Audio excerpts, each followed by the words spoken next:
want a civics lesson. However, Ray is videotaping it, and we will post it online and have it on our website, so people that weren't here still can see the presentation. Okay. So I want to introduce Tom Stinson from Marie Waldron's office. Hey, thanks for the info. Yesterday's election, so I'm sure we'll talk about that. And then I'm sorry, Marie Joyce. I also work for Assemblywoman Marie Waldron, and Tom and I have been long-standing colleagues. Yeah, we call her MJ because people thought that's for Marie. Well, who do you want? yeah. So I go by So MJ. she's MJ. Okay.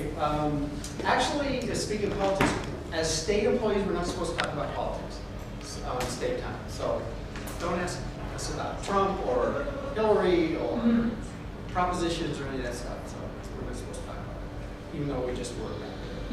That was on our own. We're going to give you a little bit of a civics lesson, sort of. I don't want to decrease the crowd any smaller than it is. So we'll try to go easy on that. And MJ, to put this presentation together, so as I give this, this will be the first time all of us, except MJ, see it. Basically, you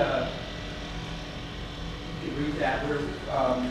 Our job is to be the eyes and ears of Marie Waldron down here because she's in Sacramento. 90% of the time when the legislature's in session, they're there Monday through Thursday. Fridays, they come home and work in the district, and sometimes she stays up there, especially now the school's out. If her son can go up there, sometimes her husband goes up there, so sometimes she'll stay at the Capitol. So a lot of times we'll take all the meetings down here, we'll see the constituents on her behalf, and there's really nothing that we can't convey to her. And we're in regular contact with her all the time. We do try to be hands-on. We try to be heavily engaged in the district. There are only 4 of us in the office. Our district is huge, well, pretty huge. There are some that are a lot bigger geographically, but it stretches basically from Lake Hodges all the way up to Temecula, even up, we have some Winchester addresses.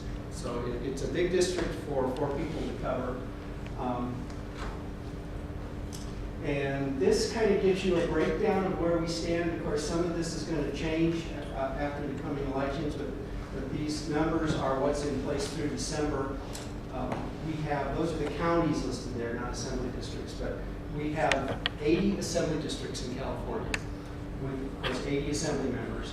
We have 40 Senate districts with 40 senators. It's based very similar to the House of Representatives and the United States Senate. Only our terms are 2 years for each assembly member, 4 years for each senator. So it seems like there's an election coming all the time. And you can see the numbers there in the assembly. There are 52 Democrats, 28 Republicans. In the Senate, there are 14 Republicans and 26 Democrats. So the Republicans have barely a 1/3 number in each house. So in this state, under our Constitution, tax increases take 2/3. So Republicans have been pretty successful in blocking tax increases. The population down there, you can see it says assembly districts have 466,000 people roughly. I think it's really a little higher than that. This is based on the state having about 37 million people, and I believe it's more like 39 million now. There are states in this country like Wyoming, Montana that probably have well under 1 million people. So one state senator represents a lot more people than 2 United States senators out of Montana or Wyoming. And a lot of people don't realize that. In fact, Marie Waldron representing that 466,000 would represent more people than 1 senator would out of Wyoming. So it's a huge district. It's a lot of people to serve. And if you look at the congressional district down there, a state senator represents more people than the United States congressman throughout this country. So, and there are states that have many more assembly members. I think little New Hampshire has something like 300 assembly members. Like everybody's got an assembly member in their family. It's kind of great. This is the district. You can see Temecula way up in the north, down to San Marcos and Escondido. Valley Center, we're right in the middle. The 3 cities we have in our district, incorporated cities, are San Marcos, Escondido, and Temecula.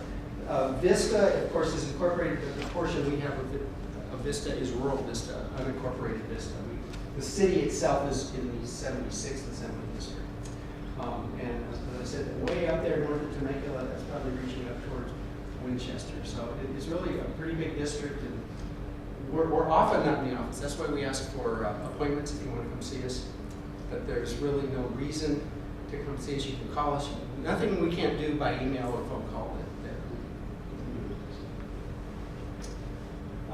We have a legislative calendar that's organized on 2-year sessions, and we're coming toward the end of the 2015-2016 session. That means any bill that's up there now, if it's not passed by adjournment on August 31st, it's dead, it's gone.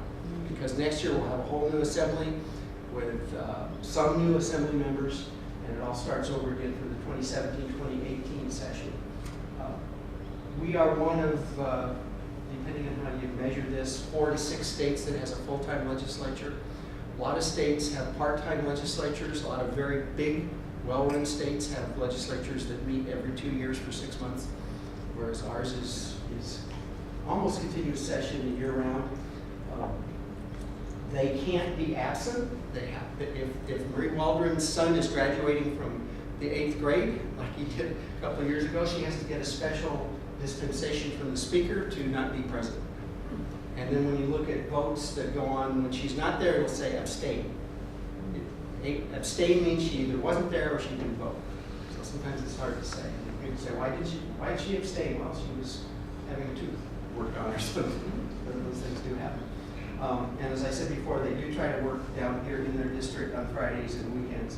And Marie Waldron, along with several other legislators, does have her own business that she runs with her husband in downtown Escondido. She's been working on that, or working in her business for over 20 years. So that's her second job. Legislative process, bills are generally introduced in January. Well, actually, they have until the end of February usually to introduce, but you have to get them to the lawyers to draft the legislation. They need a few weeks to do that, and when there are 2,500 bills being introduced, they're real busy all of a sudden in January. So the bills have to be delivered to the legal staff, the legislative council, by somewhere around January 24th, giving them a month to draft the legislation. And then that's pretty much it for the year. No bills can be introduced after somewhere around the 3rd week of February, although there are ways around that. There are ways around everything. You can take a bill that died and use the same bill number and completely rewrite it in an entirely different subject. It's called a gut and amend, and that does happen sometimes. Yeah, at midnight. Exactly. Yeah. Yeah. And sometimes it's legitimate. Chelsea's Law a few years ago.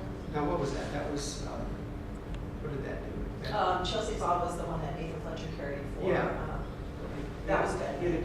Yeah, it was a bill gut. number because of this as urgency. Yeah, it was an urgent bill and it was necessary, and that's the purpose of gut. It was public safety, Yeah. increasing the penalties for people who commit Yeah. crimes that was egregious crimes that Right. It's youth, I think, wasn't it? Yeah. They can also put in spot bills, which is a placeholder. It's kind of a shell of a bill. I know I'm going to do this bill, but it's not fleshed out yet, so I'll just put in this spot bill to hold spot. So maybe I can introduce it in April. And occasionally you'll hear, this time of the year, you'll hear the bill's just been introduced. Well, it's probably a spot bill. It's a placeholder or a gut amendment. Let's see. There are committees.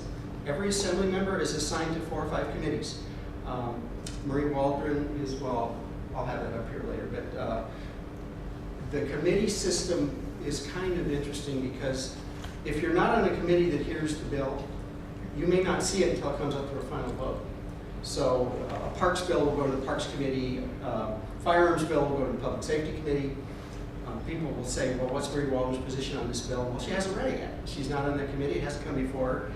She makes a point of reading every word of every bill. That's an awful lot of legal language to go through, and when you figure probably half the bills die and never go anywhere, she doesn't spend time reading 1,000 bills that aren't going to come before her for a vote. So if she's not on the committee, she may not have even seen the bill until it comes before her for a vote. By that time, she has all the final amendments. She's read the constituent comments about it, and she makes up her own mind as the bill comes up. And of course, there are hearings about the bills, and people can go testify and try to get their supporters in, and then opponents will come in. And when the bill's passed by majority, the committees are set up proportionally according to the partisan representation, so you'll have a majority of Democrats on all the committees. The committee chair is a Democrat in almost all cases. I think there's one committee that's a Republican. The health committee. And then the vice chair is a Republican. Now Marie's bio, she's 22 years business owner in Escondido, 14 years on the city council. She was on numerous local groups when she was the city's representative on, I believe, the transportation board, the waste management board, various other boards. She is now coming toward the end of her second term in the assembly. There are, and she's a floor leader, as it says there, minority floor leader, which is a big job. A lot of people don't want that job because it's kind of the shepherd of the entire assembly. You don't just keep track of what you're doing, you keep track of what everybody else is doing. It's kind of like a coach on a team, you're in charge of everything. She takes binders of work home with her every night. A lot of, as I said, a lot of people didn't want that job. They asked her to do it, and so she took it on. And from what I hear, she's doing a really good job. These are her committees. She's vice chair of public employees and retirement. She's also vice chair of local government, which is, with her background on the city council, that she wanted to be on that committee because it deals with a lot of very local issues. She's also on governmental organization, which she wanted to be on because we have 5 gaming tribes in this county, in this district, and so that is the committee that handles those types of issues. Several of these committees she wanted to be on, 1 or 2 of them she didn't want to be on, and I'm not going to tell you which ones those are. Oh yeah, the Rules Committee, that's an interesting committee. The Rules Committee decides where the bills go. So a bill gets introduced, the Rules Committee looks at it and decides which committees should this be assigned to based on the subject matter of the bill. So you'll see bills that Marie voted yes on. And if you don't know, you'll think, well, why'd she vote yes on that, or why'd she vote no on that? There's no way she should be voting yes or no on that bill, given her background. She's not voting on the substance of the bill, she's voting on which committee it should go to. She's really voting to forward it to the committee that has jurisdiction. Now we're starting to get into what the district office does, and this is a slide that, regarding the background of the staff. We're all ages, running from me on down to about 22 years old. I don't know. Everybody except the guy up in the Capitol. Is he an intern? Yeah. I don't even know his name. He doesn't ever give his name.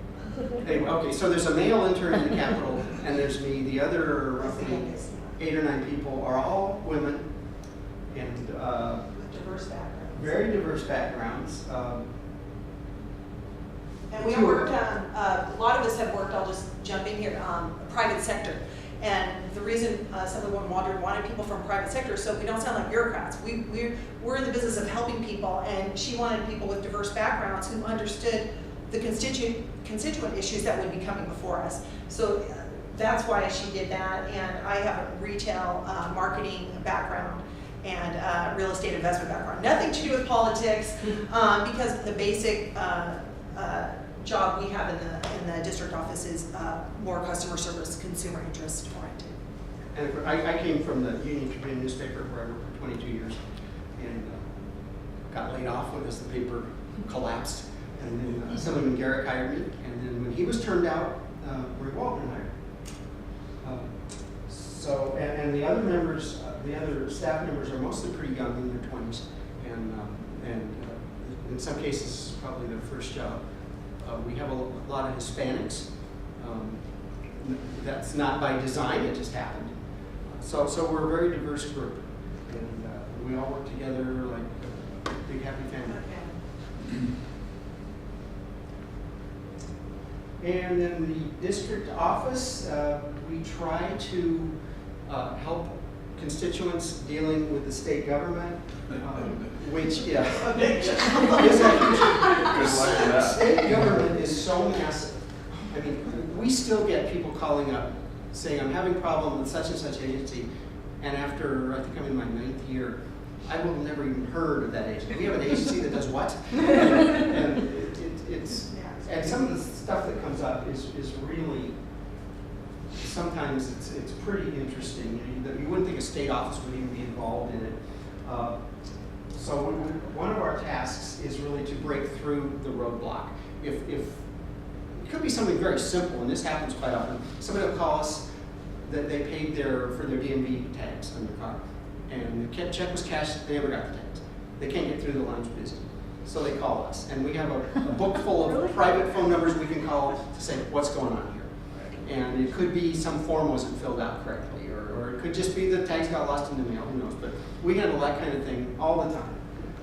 And then I looked at it. It's been a while. I think we've had somewhere close to 700 cases. We call these. No, I looked it up the other day, and not to interrupt you, Tom, but it's 989. It's 989. It's 1,000. Yeah, So I looked it up. Marie Waldron's been in office for 3.5 years, and we've had 989 cases that we've handled from constituents in the district dealing with state issues. And some of them aren't state issues. People, they have no idea where to turn. Government is so involved in everything. People will call us up with federal issues, water district issues, which we refer back to. Ladies and gentlemen, right there. SDG&E, they say my electric bill is too high. Well, okay. So's mine. So's mine, yeah.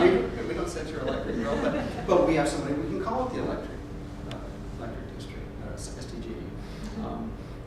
I've had a number of calls about not Valleycenter. Well, I did have one or two about Valleycenter, but I've had them up in the Temecula area for my water bill's too high, or why am I being charged this?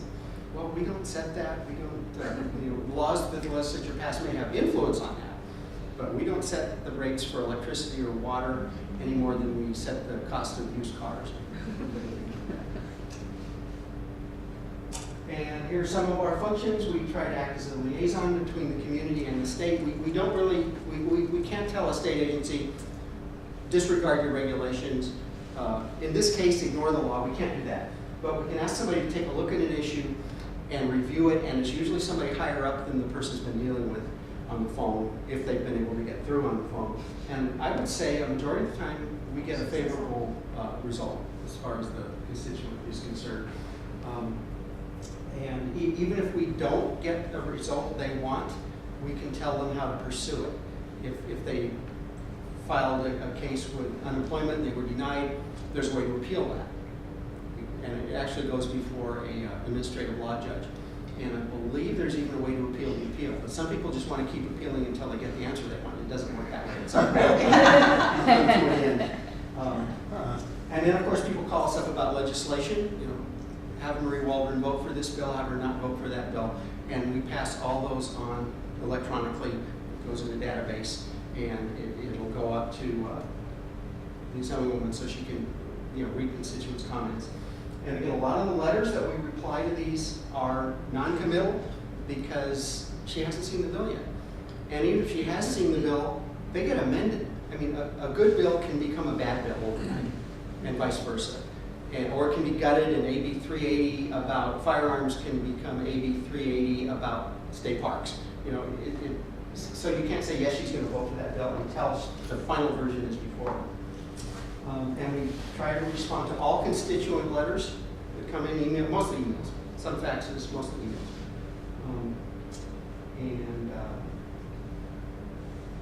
If somebody does have a federal issue, for instance, this happens quite a bit, we usually forward them to Congressman Ice's office. And we do get people calling up saying, my VA benefits have been cut off.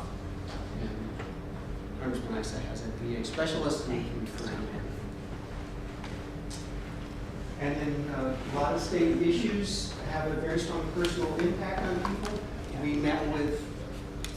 Last year we met with some restaurant owners up in Fall River who were concerned about the wage increase that was going into effect then. Now they're really concerned about the new wage increase that's going into effect. So things like that can have a huge impact on people. The horse racing, when they closed down the LA, was it Hollywood Park? That brought more horse racing dates to Del Mar. And some of the people in Del Mar, which isn't in our district, but they still were upset because of Del Mar kind of doesn't like the stuff that goes on. Her recycled water bill, U 2438, passed the assembly. I forget, was it 1-no vote? Anyway, it passed the assembly overwhelmingly last week. And hopefully, some of you are probably familiar with what Escondido's doing. They're They're taking the water that's now being dumped in the ocean, they treat it and pipe it 35 miles out to the ocean, dump it.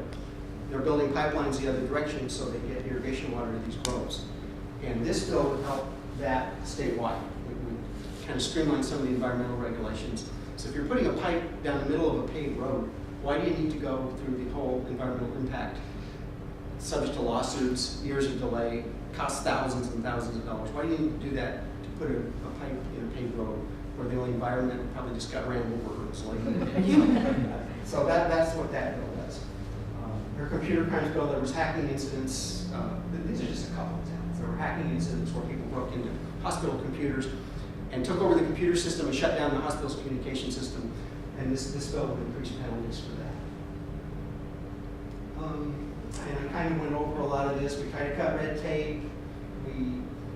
We don't advocate in the sense that a lawyer can call up or can file motions and argue and berate and all that, but we can say, hey, this is what the constituent's telling us. These are the documents we provided. Can you please review this and see what we can do? And these are some of the types of cases we get. You can read those. It can be anything. You know, I got a bill for my 2008 tax year. Why am I getting this? I called the franchise tax board, and I either couldn't get through or I couldn't understand what the person said. So we've got somebody we can call for introduction. Now, these are some of the cases we've handled, some of the hopefully more interesting cases that we've had over the last 3.5 years in the district office. And I'm going to let MJ talk about. I did the first one because this one came to me. All of us answer the phone, so we don't have specialists in any area, but I had an interesting case. I work the Temecula area, that's part of the district area that I cover. And there was a gentleman I had met at a meeting. This is why it's so important for us to get out. We meet people, we hand out our cards. If you have any problems, a small business or whatever, please call us because we want to be able to help. This guy it's Dynamite Dogs because he has a food truck, and he called me, he goes, hey Maria, I met you at this meeting, can you help me? I have a food truck that I operate outside of the Temecula courthouse, and I want to expand my business to Banning. And I learned in inquiring over at the Banning courthouse that even though it's a county courthouse, it actually sits on state land. So, well, the county can't give me permission. He said, I had to call the state. Well, you're the only state person I know. So I'm going to call you, and who do I even call? And I said, well, good question. I don't know, but I will find out for you. So his name was Todd, and I said, let me get back to you. So I called a department, and this is what's so crazy. The state has a department called Department of General Services. Literally, it is 4 pages, 2-point type of numbers and contacts.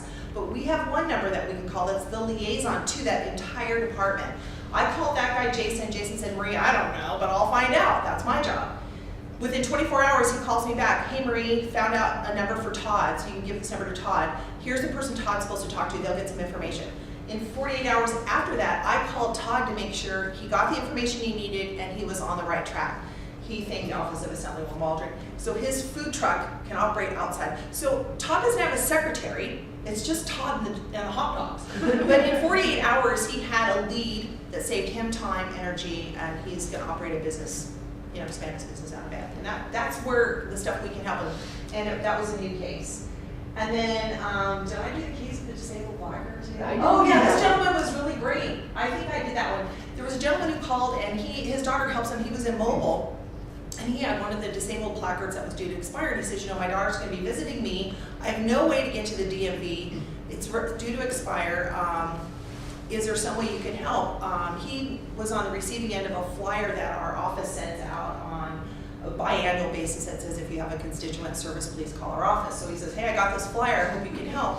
So I put in an inquiry to the DMV liaison, and he said, well, he has to go down to the DMV to prove that he's immobile. And I said, well, he's immobile and he can't get it. That's the problem. And she said, oh, no problem. What we'll do is, let me look at his records. Yeah, he's up to date. I'm going to mail it to him. So our liaison took it upon herself just to mail it, his placard to him. And then our office followed up to make sure he got it. Because one thing we don't want to do is promise, hey, it's on its way and it never shows up. So I wait another 48 hours or 3 days. I call it. He got it and he was really grateful. So that was one that we were, again, it's simple things, but it was meaningful to him and it was important to him. And then, this one to me was one of the, I spent a lot of time on the next case, and then I think the rest Tom did. I'm acting like I do all of these now. The Costco caregiver, there was a gentleman who couldn't call. He was a 35-year employee of Costco in our district, and he had diabetes and had suffered some severe medical problem and had to be rushed from Costco to the emergency ward on a medical emergency, and was recovering at his mother's home because he couldn't be sent home alone. So he was at his 87-year-old mother's home, who also had health issues.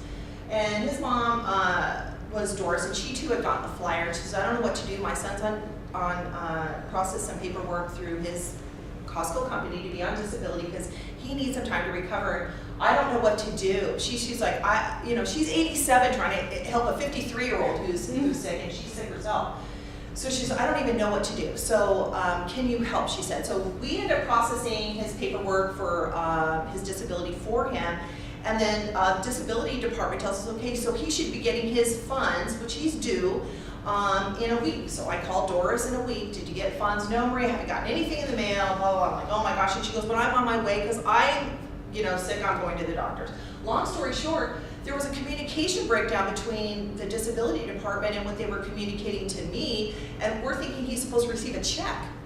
Well, long story short, no, it's a debit card that needs to get uploaded through Bank of America. So I'm thinking, Doris is sick, I go down to Bank of America, and I said, what up? I have these people that are desperate because he needs his insulin. Doris doesn't have any money. Her kid's sick, even though he's 53. We need some help. And she says, well, we do the debit cards, but we can't upload it for you. So again, I said, okay, I'm not leaving the bank because these constituents, until we can get someone on the phone to have the agency work with the people that dispense the debit cards for this constituent. So I go down to the San Marcos Bank of America. They come, I got the branch manager who owned the problem right away. She says, I get it. Let's get on the phone. We go into a private room. We get them on the phone. They upload the debit card, FedEx it out to Doris. So I called her in 24 hours to make sure she got the debit card on behalf of her son and he could get the insulin he needed. She could not do it. He couldn't do it. We were in there to help get that. Super. And that's unusual. We usually don't go down to the bank, but I couldn't tell this woman the money's on its way, when certainly because of the hiccup, the money wasn't on its way. So we had to get to the bottom. But normally I'm not leaving the office to go down to the branch Bank of America for a constituent. But that was the gratifying part of our job, that I have the ability to do that. And on behalf of Assemblywoman Waldron, we're happy to do it. Did you also deliver water to the people with dry wells? Yes, we did. Tom did. We can make water flow during a drought. Yes. But first I'm going to tell you about the case of the potted plants. Had a gentleman call who worked at a nursery, and his job, which he had just gotten, involved bringing in shipments of plants for the nursery to sell. And he had a shipment coming in from Hawaii, where the plants have been grown in Hawaii. They were brought over by ship to the port at San Pedro. When they got to San Pedro, the state of California ag officials met the ship and said, these plants will not enter. Nothing to do with pests or anything like that. The manifest, which comes with the plants, says, I don't remember the numbers, but there are 500 plants in this shipment. In the ship, there were 600 plants, let's say. So it didn't match. So they got on the phone to Hawaii, where the state officials there had filled out the manifest, and they said, oh, we made a mistake. We used a manifest from a previous shipment as a template. And while we updated the types of plants, we didn't update the total number. That's all it was, a clerical error. Here, we'll electronically email you a new manifest. The state of California still said, nope. How do you know how many plants there are in the ship? Because the ship is here in California, you're there in Hawaii. It might not be the same plants, we're not letting them in. And this poor guy was panicking. This was in the middle of summer, plants are sitting on the dock, they're starting to die. He said they were worth $30,000, and that he was going to cost the company because his first big shipment got messed up like that. So I got on the phone to the Department of Agriculture in Sacramento, and I called our chief of staff, who's been up there in Sacramento probably since the gold rush almost. And so she knows where to go and who to yell at. So she didn't have to do this. She was going to go down the hall in the Capitol to the ag people. But anyway, my phone call seems to have worked because within an hour, the nursery plant, the gentleman from the nursery called me and said, I just got a phone call, my plants have been released. So I think we saved this company a lot of money. So I'm very happy about that case. The next one is probably the most important case, personally, I've ever dealt with. Case of the delivered liver. This gentleman's was in the hospital waiting for a liver transplant up in Riverside County somewhere. His fiance called. He was waiting for the transplant. It was going to be paid for by Medi-Cal. Medi-Cal wouldn't approve it because he's an alcoholic. You have to be sober for 6 months before the state will pay for a new liver. Makes sense. He was shy of 6 months by 3 weeks. And the fiance is telling me, I don't think he's going to live another 3 weeks. The hospital wanted to do the transplant. There was no shortage of livers. That was not a problem. It was just this regulation, which, as I said before, we can't tell the state to, or state agencies to disregard the regulations, but we can explain things to them. So I called Medi-Cal in Sacramento and said, look, this guy may die if we really enforce this.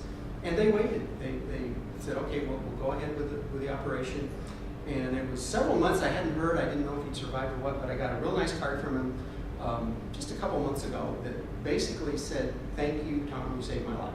I don't know if I really did, but it makes you feel good that you can have an impact like that. So I'm very happy about that. Now, the case of the dry wells. We had a ranch here locally, not in Valleycenter, that had a 50-acre parcel that irrigated. It was, I believe, citrus and avocados. They irrigated from wells.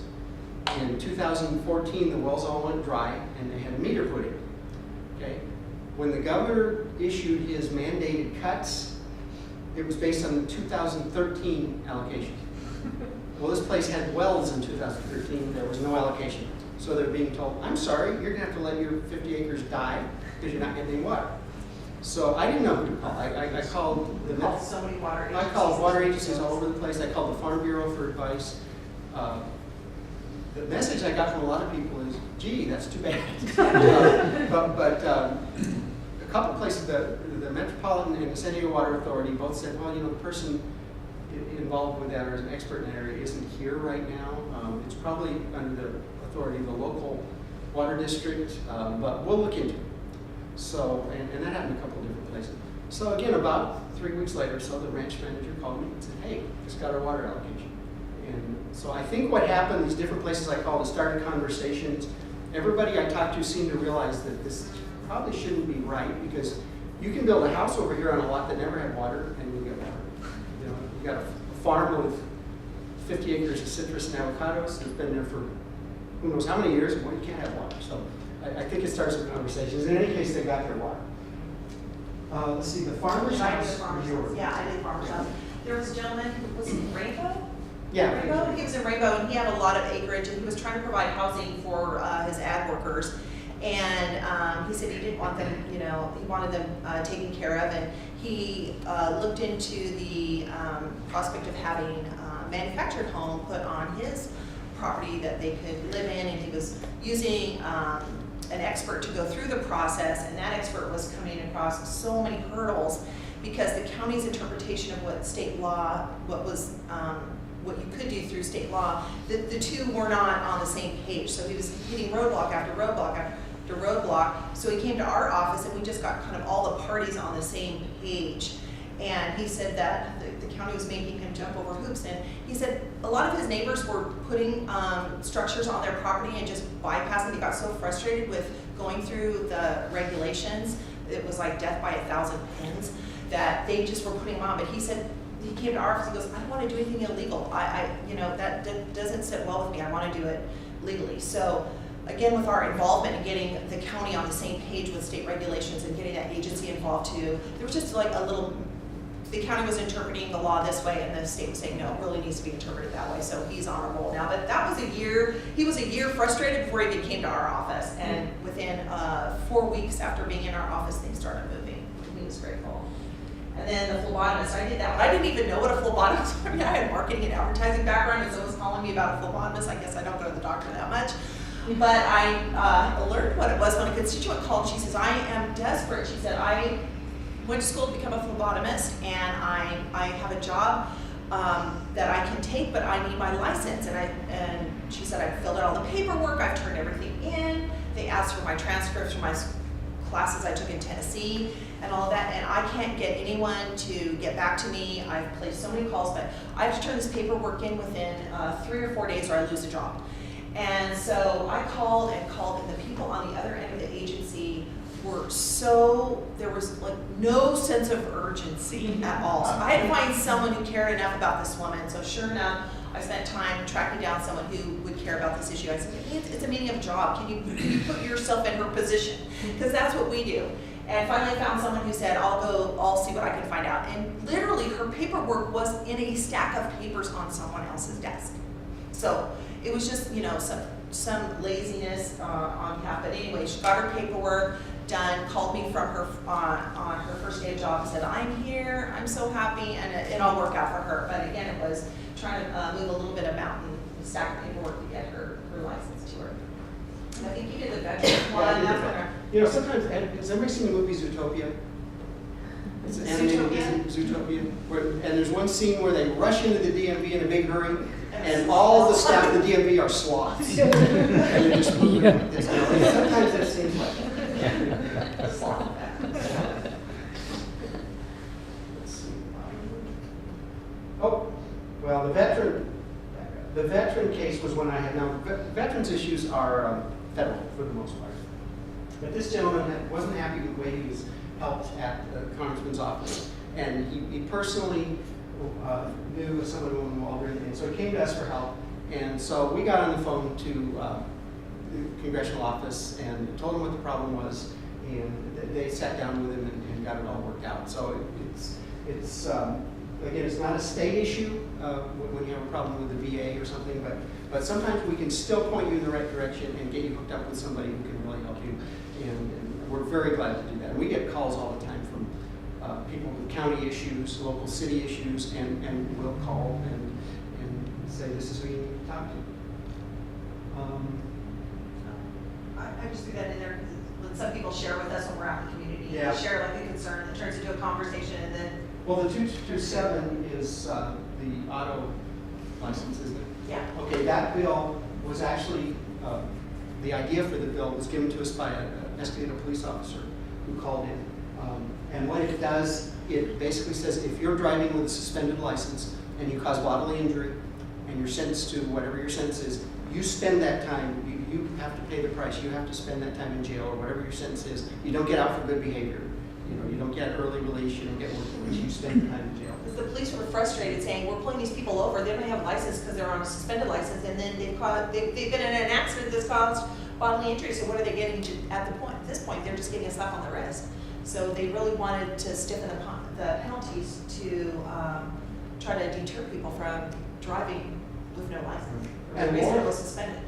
Laura's law is a law that's in place. It allows counties to sign up with a program that mandates that people who have mental issues, very severe mental issues that are a threat to themselves or to others, when they get out of their facility, whether it's a prison or a hospital, they can be forced to take additional mental health counseling. It's expensive. A lot of counties don't do it, but counties can voluntarily sign up for this. San Diego County has signed up for it, but the law expires, it's got a sunset of, I believe, January 1st of next year. So your Waldron's bill, AB 59, extends that sunset date for another 5 years. And San Diego County has just re-signed up with it, so they're very, I think there are only about 8 or 10 counties in the whole state that have signed up for it, because it is expensive. And in community service, we do Business of the Month. We did A1 last year at Stewart there, and that's Burdette Wolford. His farm is in White Valleycenter, it's on the bottom of the grade, but we went to give him a certificate. Julie Walker with the Farm Bureau. And we have intern programs. If you have any students in your family that want to get some hands-on experience and some a position that looks really good on their resume, because we put them to work. We have them do research and sometimes do help with casework. They answer the phones when constituents call in. That's Ryan. Ryan, he's Now, what's he doing? He's going to. He went, well, he Oh, he's was in in our state. office, and then he went to Republican headquarters and he wanted the state experience and political experience, so. But what college is he going to? I think he's going to Berkeley. I think he's going to Berkeley. Yeah, he just got his Eagle Scout. Hey, Mike. And some more. I think those are the last ones. I think those are the last ones. That was. Oh, that was for the- That's Johnson & Johnson, what spells like Ian or Owen, from the. They're kind Farmers of market. in charge of the farmers market, so we gave them that certificate on when the farmers market had its grand opening over at the community center. And of course, that's still Henry Avocado. We make Henry Avocado our business of the month. And I think That's that's it? all, yes. Huh. So, I have a question. nobody bolted for the doors. What part does Marie Waldron play in the public employees retirement system? Well, she's on the committee that Yeah, but what's that reviews committee do? any legislation that impacts that issue comes before that committee. So it could be anything. I'm retired from the county, and they're always fighting with trying to take my retirement away from me. I know, Right. and everybody in the county is going through that same thing. And I was just wondering, what can they do at that level to keep people away from our retirement? I mean, it's a threat all the time. It depends on the subject matter of the bill. You know, they'll be voting on a specific bill, and they do have hearings on them. It's not the type of situation where they sit around and speculate about what. They have people weighing in. Yeah, it has People to like be you an to actual go up bill there and coming. testify and say, Right. we don't want, this bill to pass because this is the repercussions it would have on me. So people who are interested in those, you can actually go on Cal Channel and it'll tell you when those committees are meeting and you can watch it right at the comfort of your own I'd like to know home. when some of these bills are up for. Yeah, that's the time to do it, and you Yeah. don't have to leave the comfort of your home to watch the proceedings, which is good, or to weigh in. It's you can go on your computer and look up the Cal Channel, and it'll say Public Employees Committee in progress. Click on it. Click on it, There watch. I have a question. Public transportation, is that strictly a county function or is that county and state? The reason why I ask that question is we have plenty of money to build highways, but we don't have anything for mass transit. I mean, it would be nice to have something going from like San Diego to, say, Temecula. Yeah. You know, Well, like a if BART they system. ever get that bullet train, that's going to supposedly go from San Diego to Temecula right through Escondido. Oh, I see. But don't hold your breath. It's probably a mixture of state funding, county funding, and federal funds too for a lot of that. So it's a hybrid. I see. Anybody else? Okay, so you now know everything there's. So you're now all ambassadors of Yeah. this. Okay. Thank you, Tom. One of the things that you also do is when there's a bill being proposed that involves like water, you get water agencies to write letters of support. Right, we do that for a lot of bills. We get the agencies that are stakeholders basically, and would you support this bill? And then we even send out a kind of a form that they can just tweak a little and put their name on it and send it back. And then that's used at the hearings. Because she'll stand up, Waldron, she'll get up and say, well, this bill is backed by the Valleycenter Water District, the Rainbow Municipal Water District. And it really helps to have stakeholders for whatever the bill is about that are involved in that issue to say, I support this.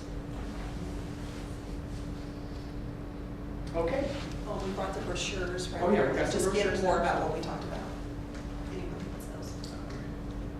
Thank you. Well, thank you very much, Tom and Marie, for coming and sharing on our in June. So we're going to have Joe speak and Brandy, you're going to speak right later? Yes. Okay, so those, it doesn't look like Jose, Captain Galliano was able to make it today with CAL FIRE. So I think we'll turn it over now to you, Joe. Hi. Chief Napier. I guess it could be We've more been, formal. we've been busy probably the last 10 days. We've been really, really busy. We had a successful Valley Center Days event, and we had one incident within the incident that was handled immediately. A young man stepped off of one of the floats and got his foot run over, and so one of our ambulances that was close by and one of our engines, in the way that we had a deployment, handled it very, very quickly, effectively, got him down to the hospital. It ended up being just an abrasion in the sprain, no big deal. And his parents called us and, thanked us. And so he was taken care of. They were happy, we were happy. And so the whole event just went like clockwork. And so I'm sure that Bill and the committee will have an after action, and we'll get together and look at lessons learned, good, bad, and ugly, and get ready for next year. We had, also while that was going on Monday of last week, we had a fire in Paula, and I had the duty coverage for the valley. And the fire on the Paula Temecula Road initially came in as a structure fire. That structure fire went into the brush and started, by the time I got there, it was almost 2 acres, and it was growing pretty quickly. And so under a unified command, which means many agencies under our incident command system at a command post were taking care of evacuees, were making sure that the roads were closed so that fire traffic could get where they needed to get, made sure that we had SDG&E there so that the aircraft could safely operate and people under wires could safely operate with the power shut down. In the event that an aircraft dropped a load and then brought the wires down, that can happen. And so it was the first big fire that we had for the season, and it was very, very well orchestrated. Myself, Nick Brown from Deer Springs, battalion chief down there, and then a division chief, Nick Schuler, who grew up in Valley Center. The 3 of us were there. The lieutenant, Vickery from our own Valley Center was there, and his supervisor was there, his boss was there, and then CHP, our CHP representative, Brad Denham, was there as well. So we were all together at the Unified Command Post, communicating great, and it's something that happens in the backgrounds for the citizens and what the citizens expect for all public safety, to communicate in that way and make decisions together, not just for their own organization, but for the citizens. And so, super, super happy about that, right? Because it can go a wide variety of ways depending on what your relationships are, and relationships shouldn't really matter when it comes to serving the public, right? Your own relationships. So, fortunately, we all did a great job. That pushed us right into the end of the week, which was our evacuation of the Skyline Ranch, which again was a coordinated effort, multi-jurisdictional, multi-agency. We evacuated 103 people from the Skyline Ranch Park, 67 vehicles. We sheltered in place about 130 who either couldn't evacuate physically or decided that they wanted to exercise that part of it, which was fine. And we had an accountability system set up. We had a receiving center set up. And if you look at the agencies over about a 3 to 4 month planning process that was involved in that. So you had the Valley Center Fire Protection District, you had San Pasqual Reservation Fire, San Pasqual Reservation Police Department, San Diego County Sheriff's Department, the CHP, Valley Center CERT, Skyline CERT, and Valley View Casino Security, which helped receive everybody, put them on an air-conditioned bus. Because remember, Saturday at about 9 o'clock in the morning, it was already 78 degrees in the valley, pressing up by the time we were done up against 80, 85 degrees. And so we didn't want to hurt anybody in a drill, and so we were ready for that with lots of water and some carbohydrates to make sure that we didn't heat injure anybody. And so again, the public demands and expects that all of these agencies communicate together, work very, very well together, no matter what the relationships are. And fortunately, in that group, we all get along very, very well. We have a lot of respect for each other, and it works. It works so much better that way. And so it was a huge success. And we'll publish an after-action report for the Skyline Ranch evacuation. We'll probably look at doing another one next year someplace else within our community and continue to practice those things. We are into our fire season now.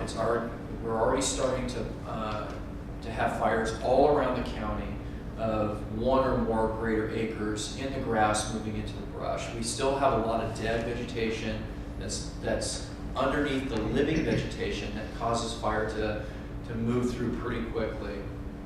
So we're still reminding everybody to keep your grass as low as you possibly can without disturbing the soil and runoff, because we worry about runoff. We don't want silt getting in to where it shouldn't. And if you have animals to do that, they do a great job. Goat, sheep, those sorts of things that eat the plant right down, and they don't pull the roots out. So that works really, really well. In our farm community, in our agriculture community, it works really, really well. So continue to do that. And then we're working on a wide variety of community-oriented projects with the Sheriff's Department, accounting for seasonal workers on farmland, making sure that they're living in safe environments, with safe electrical conditions, with smoke detectors in their homes. And their homes could be a single wide trailer, or it could be an old Airstream on the property. And so as you were talking about that, it brings to mind all the things that we continue to work on to keep our community safe, and try to figure out a way to get them connected to Ready San Diego, our reverse 911 system, because they may not get notified of the fire. They'll see a bunch of people leaving, but they won't know why, because they won't get notified. And so we need to figure that out too. And so we're working on lots of initiatives and grant initiatives for that as we move forward. We just allocated 6 brand new positions in our organization. The position of engineer, which is the driver of the apparatus, and also he's or she's in the front of the apparatus with the company officer to make sure that there's a team effort in the way that we look at safety, and everybody's heads on a swivel. That gives us an extra person there with extra training to keep us safe. And so that's going to happen. The badge pinnings are going to happen at the first meeting in July. And so you all are welcome to come. We're gonna badge 6 brand new engineers, and they'll all have big smiles on their faces. It'll be great. And then lastly, on June the 18th at the Maxine Theater and on the school in the parking lot there, we're going to be doing our wildfire preparedness seminars. And we have a number of guest speakers that are going to be there to talk about our Ready, Set, Go program, and then how fire affected them. And so Sandra Younger, who wrote Fire Outside My Window, she will be there.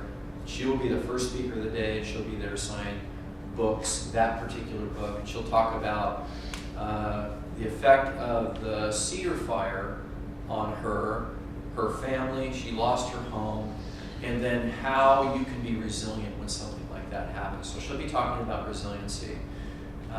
Nick Schuler will be there to talk about the Cocos Fire and the Poinsettia Fire. We think, how can there be a fire like that next to the beach? And so he's going to talk about that and how evacuations take place when you have communities like San Elijo Hills, and then what our community is going to be looking like in the next maybe 3 to 4 years, very similar to that, and what we're going to do to prepare for those evacuations when and if they need to occur. So please, if you can be there, tell your friends. It's going to be wonderful. June 18th at the Maxine Theater, 9 a.m. It'll go through probably till about 2 o'clock in the afternoon. We'll have some burgers and stuff there for people to eat, and we'll have lots of demonstrations. We'll have a fire gel demonstration where we show how we put fire gel on a house. House won't catch fire. So good stuff. Questions at all? Comments? Anything? Okay, thank you. Brandy's here with. As I'm adding the San wild, Diego. I'm putting that in my phone. I think almost everybody knows Brandy, but she's Um, at our local substation. I know, I work with Tom and Farmer Okay. Bureau, so I see the same faces everywhere I go. So I'm representing the Sheriff's Department along with Rita here this morning. Nothing too exciting to report from last month to this month. I do have a couple reminders. Our Coffee with the Community is scheduled for this room on June 22nd. So if you guys have any questions for the lieutenant, if you have any questions regarding law enforcement, what's going on with the Sheriff's Department, what's going on with the Valley Center substation in particular, that will be the time to address that. We do have our community advisory group, so if you are on that group, that will be in July. And then also during the summer, because the CAN meetings will be dark, we are doing our National Night Out the first Tuesday in August, and that will also be here at the library because Valley Center gets hot, and I don't want anyone passing out. So those are the upcoming events we have for the library, or for the library. I'm going to be a library representative. For the Sheriff's Department, most of them will be here at the library. It's a handy spot to meet. if anybody has any questions about anything that's been going on lately. Brandy, what time is the meeting on the 22nd? On the 22nd, it'll be 9:30 to 10:30 here at the library. And just a quick reminder, Lieutenant Vickery is on the drone committee for the department, so if you have a question regarding drones, he is an excellent person to talk to about that.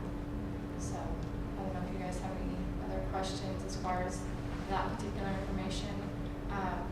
Our crime trends seem to be holding steady. We are not seeing it, we're doing pretty good. We're on par for where we were last year. And again, the only issues we've had have been very isolated events. That's still ongoing. We're still working those. And I do have to give kudos to Valley Center Fire Protection District. I had a gentleman come into the station yesterday, and he was concerned about the safety of some living arrangements. I gave him George Lucia's phone number, contact information. I said this would probably be a good contact for you, along with several different county agency contact numbers.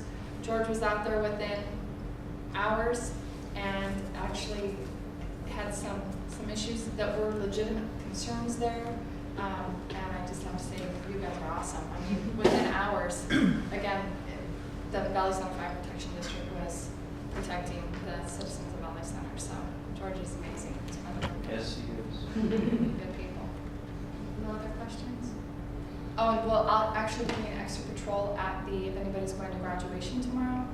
You will see us. Last year we had 6 or 7 cars that were they were smashing rocks. I don't know if anybody remembers that. I remember that. I was at that graduation. So what we're doing with our senior volunteers this year is we've got 4 cars that will be driving the parking lots and up and down the roadways where the cars are parked to help prevent any smash and grabs or any kind of shenanigans this year. So, perfect. Okay. You guys stay safe. Have a great summer. And then I believe, Gary, you would like to address the Yeah, group? just real briefly, Sure. For the last year, you all know we've been in this drought mode here. The drought is still going on in California. Fortunately for us here in San Diego, some increased snowpack in the Sierras and the fact we've developed some local supplies, we're able to relieve the drought situation here. And so we've already notified our agricultural customers that the restrictions are being lifted. And the State Water Resources Control Board last month took action to allow areas of the state to certify as to what their actual water supply situation is.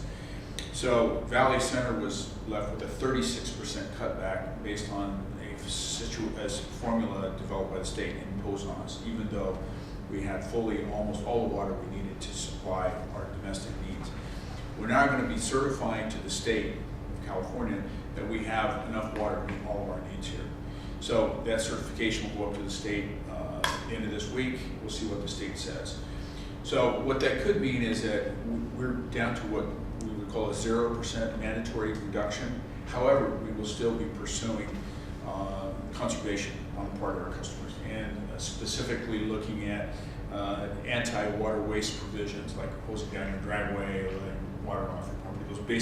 Some of those basic laws of thou shalt not ever do that and waste water. So, but things are improving in the state. Our water supply situation has been recognized that it is much better shape than requiring a 36% cutback. The message I really wanted, and we'll get information about all this, but I wanted to thank the community for the way it responded to our calls for a dramatic cutback, 36%. You all did well, actually probably too well. But I want to thank all of you, and on behalf of my staff, we really want to thank the way the community treated us in a very difficult situation.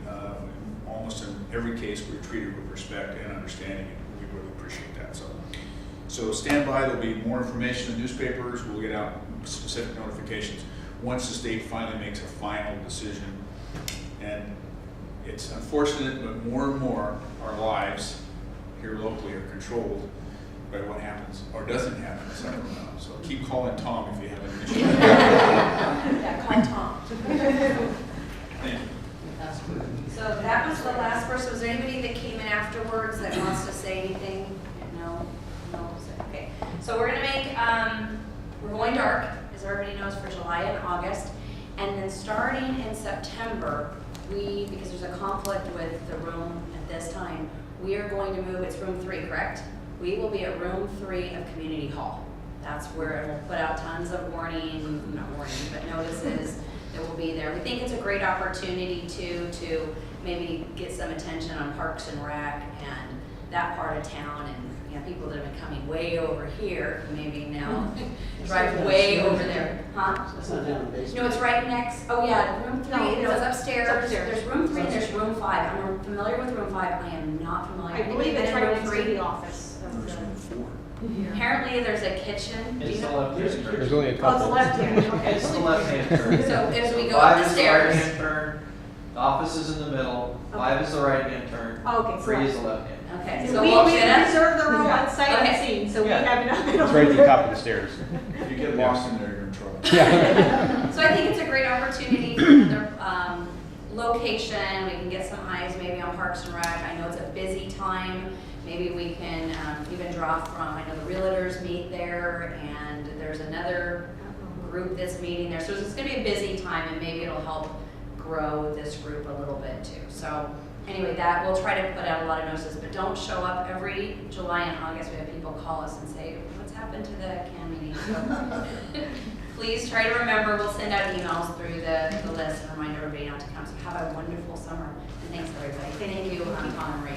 I appreciate it.